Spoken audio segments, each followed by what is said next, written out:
Hello বন্ধুরা, welcome back to my channel happy life with Golu. আজকে আমার ডেলিভারির পর আজকে ফার্স্ট আমি কিছু রান্না করতে যাচ্ছি। এতদিন আমার মা কিছু রান্না করতে দিত না, আমি রেস্টেই ছিলাম। কিন্তু আজকে আমার ইচ্ছা হলো একটু নিজের হাতে পোহা বানাবো।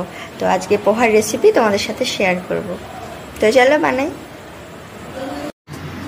প্রথমে কড়াইতে তেল দিলাম, তেলটা চারিপাশে ছড়িয়ে দিলাম। তারপর তেলটা গরম হয়ে যাওয়ার পর শুকনো লঙ্কা ফোড়ন দিলাম। তারপর কিছুটা সর্ষে দিয়ে দিলাম।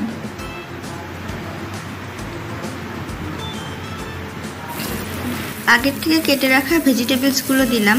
আমি এর মধ্যে গাজর, আলু, বিনস নিয়েছি। তোমরা তোমাদের ইচ্ছা মতো ভেজিটেবলস এর মধ্যে দিতে পারো। তারপর স্বাদ মতো লবণ দিয়ে দিলাম, কিছুটা হলুদ দিয়ে দিলাম। তারপর সব কিছুকে খুব ভালোভাবে মিক্স করে নিলাম।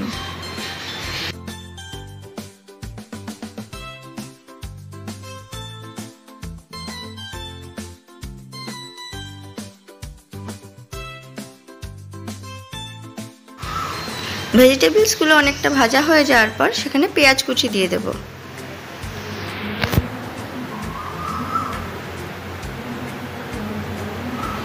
এখানে দুটো লঙ্কা চিড়ে দিয়ে দিলাম। তারপর কিছুটা বাদাম দিয়ে দেব। এরপর সবগুলোকে একসাথে ভেজে নেব।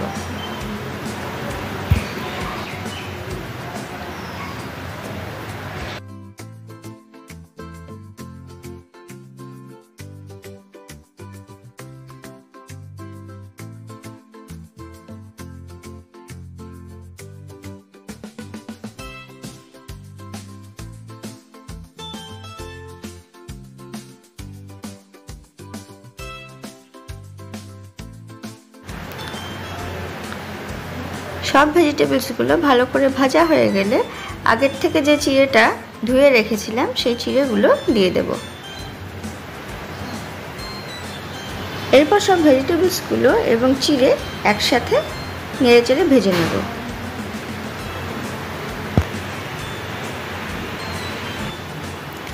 আবার পরিমাণ মতো একটু লবণ এবং স্বাদ মতো একটু চিনি দিয়ে নেব।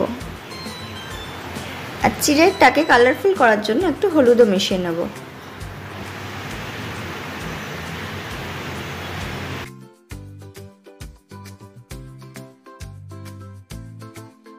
এবার তৈরি হয়ে গেল আমাদের চিড়ের পোহা। তোমরা জানাবে তোমাদের এই রেসিপিটা কেমন লাগলো এবং কে কে পোহা খেতে পছন্দ করো, কমেন্ট করে জানিও।